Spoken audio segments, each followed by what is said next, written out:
Hi, my name is Larry Smith. This is my SWOT analysis of Dick's Sporting Goods. So, to give you a little bit of background of how Dick's actually started, it was founded in 1948 by Richard Stack. It actually started through a conversation initially he had with his boss while working at the Army and Navy supply store. His boss was wondering if they should venture out into selling fishing gear, and Stack thought this was a great idea, so he ended up actually telling him yes. So his boss wanted him to compile a list of things to sell. So he actually went home and compiled a list and spent an ample amount of time on it. He came back with his list, thought he did pretty well on it, and his boss laughed at him and told him that he would never be a good merchant. He was actually very upset with this. He went home and quit that same day. Went home, told his grandmother about it, and his grandmother asked him how much it would be to start up this business. He said around $300. So she took $300 out of her life savings and said, "Go and do it yourself." In the 1950s, his son Edward Stack actually had to take over because he had heart surgery. His son was already a certified public accountant, and he wanted to change his father's store from just one general location into a big chain of superstores for athletic apparel and gear. One of these things included making warehouse-sized stores. So if you'll notice, Dick's have big stores, around 35 to 45,000 square feet with a wide selection of products. Plenty of places for people to walk around through. Also a high sales volume, so a lot of products being out there, a lot more chance to sell different types of products, anything from kayaks for boating to mountain biking gear to the general sports, baseball, basketball. Also came up with a store within a store concept. So basically he came up with this. So if you'll notice in Dick's, in the back left hand corner, there's the gun shop. The back right's like the biking. Golf has its own section, and there's usually other spaces for the other sports like baseball, soccer, that kind of thing. You also have the ability to test merchandise. If you can check right here on the screen, there's a picture of someone testing out the gear right now. They have one of those visual displays where you can hit a golf ball into the screen and it'll tell you how far the ball goes. It gives customers a good chance to test the equipment before they actually take it out and buy it. Provides better feedback, that kind of thing. So some of the biggest strengths of Dick's Sporting Goods, like I said before, the size of their stores are ample, or a big asset they have. So plenty of places for people to walk around. If they find one thing that they like or don't, they can keep walking through, maybe find something they do. They also have a very high ROE. ROE is return on equity. So basically for every dollar that the company spends, this number measures how much they get back, like per dollar they spent. And compared that to in 2018, their ROE was 17.14% compared to their peer average of 12.96%. They also have a high research and development. So every time you come through a Dick's, depending on the season, if you look to your left, you'll usually see whatever sport's in the season right there on the left. So spring would be baseball, fall would be football, winter would be basketball, that kind of thing. Also, their location of their stores. They usually locate in metropolitan areas with medium to high population densities.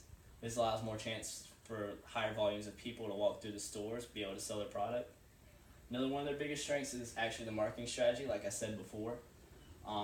Not many other people try this same actual strategy, and it actually works very well for them.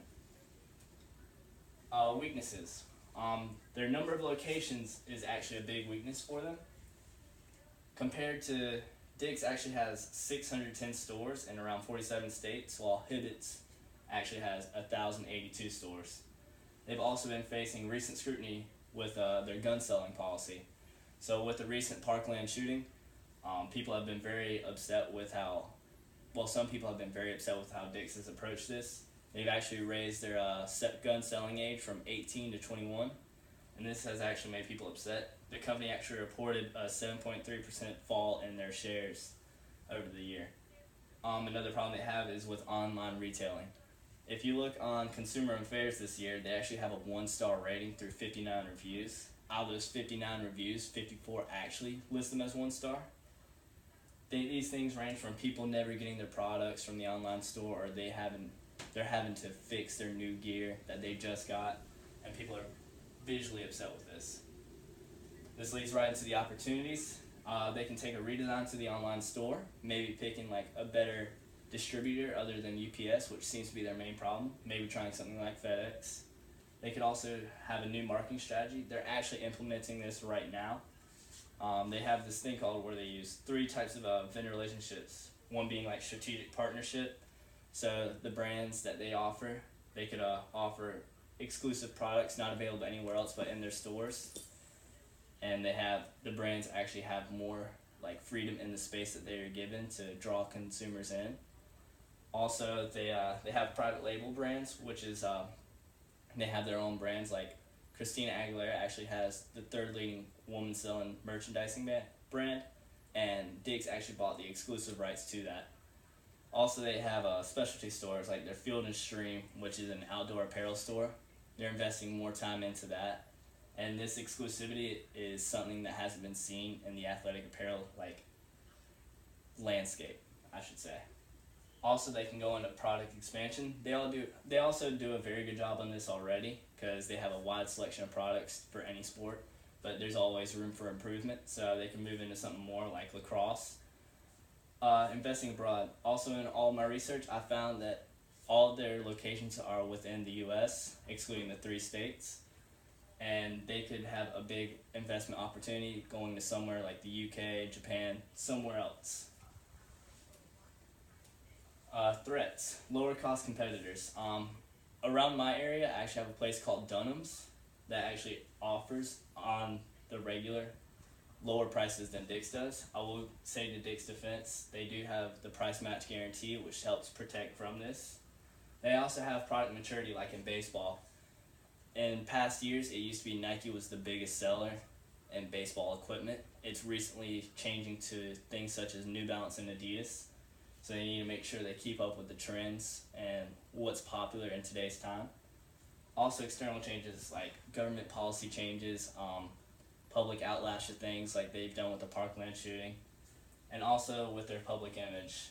Like I've said before, their public image is somewhat changed, and it's kind of hurting. They will probably rebound from it, but they also need to be very careful of this. And these are my sources.